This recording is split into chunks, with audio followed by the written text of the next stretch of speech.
বহুত দিন হ'ল আপোনাৰ ফুলখিনি ফুল ফুলা নাই নেকি বা পাতৰ ফুলখিনি শুকাই মৰহি গৈছে নেকি, তেন্তে এই ফাৰ্টিলাইজাৰবিধ আপোনাৰ ফুলৰ কাৰণে। তাৰ কাৰণে আমাক লাগিব ফাৰ্টিলাইজাৰটো বনাবলৈ এনেকুৱা কলৰ বাকলি, মানে পকা কলৰ বাকলি লাগিব। প্ৰথমতে মই পকা কলৰ বাকলিখিনি সকলোখিনি এনেকৈ সৰু সৰুকৈ কাটি ল'লোঁ। গোটেইখিনি সৰু সৰুকৈ কাটি লোৱাৰ পাছত মই এনেকৈ পাত্ৰ এটাত সকলো বাকলিখিনি দি দিম। দি দিয়াৰ পিছতে মই ইয়াতে ধুনীয়াকৈ এনেকৈ দি দিম। দি দিয়াৰ পিছতে সম্পূৰ্ণকৈ ইয়াত মই সৰহকৈ পানী দি দিম। পানী দিয়াৰ পিছত এখন ধুনীয়া ঢাকনিৰে মই ঢাকি পেলাই থৈ দিম। ইয়াত দেখিছেনে মই গোটেই সৰহকৈ ইয়াতে মই পানী দি দিছোঁ। প্ৰথমতে পানীখিনি মই কিমান চাফা পানী দিছোঁ আপোনালোকে মন কৰিব। পানীখিনি দি দিলোঁ। দি পেলাই মই ইয়াতে 4 দিনৰ কাৰণে এনেকৈ কলৰ বাকলিখিনি এই পানীখিনিতে মই তিয়াই পেলাই থৈ দিম।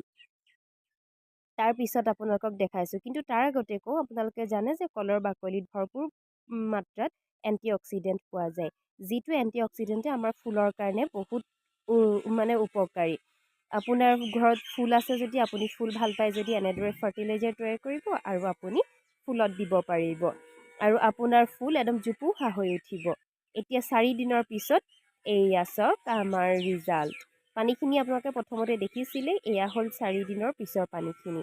এয়া চাওক আমাৰ ফুলৰ কাৰণে ফাৰ্টিলাইজাৰ প্ৰস্তুত হৈ গ'ল। মই এতিয়া কলৰ বাকলিৰ পৰা এনেকৈ ওপৰে ওপৰে গোটেই পানীখিনি লৈ ল'ম। আপোনালোকে যদি চাকনিত সহায়েৰেও চাকিব পাৰিব, নাইতো এখন কাপোৰ পাৰি ল'ব, কাপোৰ পাৰিও চাকিব পাৰিব।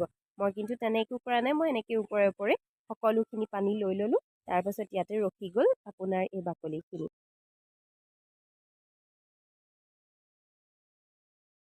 বহুত দিন একো নকৰাৰ কাৰণে ফুলখিনিও বহুত মানে একদম অৱস্থা বেয়া হৈ গৈছে। তাকে ভাবিলোঁ আজি আপোনালোকক দেখাবৰ কাৰণে যিটো মই ফাৰ্টিলাইজাৰ ঠিক কৰিছিলোঁ, সেইখিনি আপোনালোকক দি পেলাই দেখাওঁ। আৰু এনেকৈ দিলে মানে বহুত ধুনীয়া, মানে ফুলৰ কাৰণে ধুনীয়া।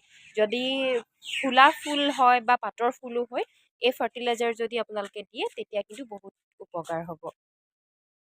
এইজোপা মোৰ এল'ভেৰা, কিন্তু ডাঙৰ আছিলে দেই, ডাঙৰ আছিলে, কিন্তু মোৰ এই কুকুৰ পোৱালিটোৱে কি কৰিলে, গোটেই ভাঙি পেলালে। মই এনেকেই জাৰটোৱে দি পেলাই মই এনেকেই দিছোঁ, আৰু আপোনালোকৰ ওচৰত যদি স্প্ৰে বটল থাকে তেন্তে তাত ভৰাইও গোটেই পাতে সৈতে আপোনালোকে সকলোতে স্প্ৰে কৰি ল'ব পাৰিব, কৰি ধুনীয়াকৈ দিব পাৰিব। সকলোতে দি হৈ গ'ল, হৈ যোৱাৰ পিছত মই ওলাই আহিলোঁ, আৰু এজোপা মোৰ ভাগৰ এৰিকা পাম। এজোপা চাওক ধুনীয়াকৈ ডাঙৰ, এজোপা দেখিছেনে, ধুনীয়াকৈ ডাঙৰ হৈ আহিছে এৰিকা পামজোপা। তাতো মই ধুনীয়াকৈ দি দিলোঁ।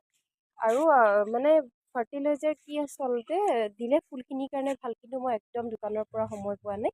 মই সেইকাৰণে আচলতে মোৰ ফুলখিনি মই একেবাৰে যত্ন ল'বই পৰা নাই। গতিকে আপোনালোককো দেখালোঁ কলৰ বাকলিৰে